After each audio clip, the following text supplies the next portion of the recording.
Hi, Paul here with another update on Keeping Current Matters. Steve Harney's team has put together some infographic slides from September about the market that I want to share with you now. So having said that, we'll jump in. I just pulled a few here to take a look at. The first one, every month you can see September 2011. He is tracking real estate as an investment against the stock market.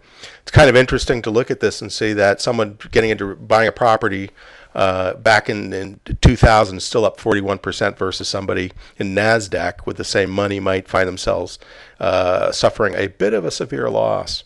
Just another version of the same material here in this slide.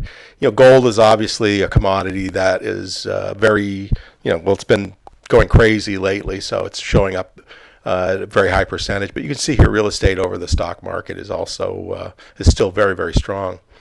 This slide I thought was great for just buyers and sellers. What's all the panic about? You compare the stock market to the current market, and here based on NAR statistics, you can see the market's actually improved a little bit overall. The interest rates have come down, as you know, and fortunately the unemployment has come down a little bit too, although that's up for debate. But I thought this was good to sort of put in there to kind of give people, well, maybe it's not so bad after all. There's a little bit of stability there.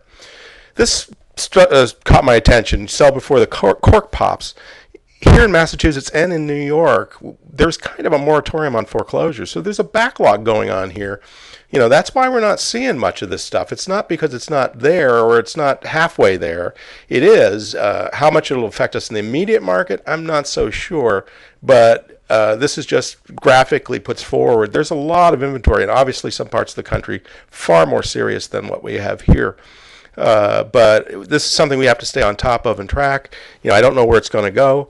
RE/MAX has a couple of programs they've come out with recently that I'll be happy to share information on about trying to get to the consumer in advance. People wanting to participate in those programs do have to have the designations or one of the distress designations in order to receive that data or those opportunities. But they're doing a lot of work along that side, and many of the offices are starting to benefit from those efforts.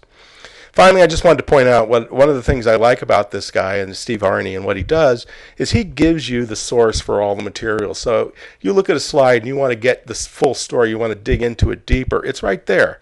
You can just click on the link and boom, you're there. So having said that, if you go to our public drive and basically look for the KCM folder, September 2011 is the latest installment. And you can grab these all or in part, and there's some really, really good stuff. I only gave you a sampling. He does spend a fair amount of time on foreclosures. He is speaking to a national picture. But there's plenty of pieces that pull here, and the graphic component of this is very visual, and so it really gets the message across.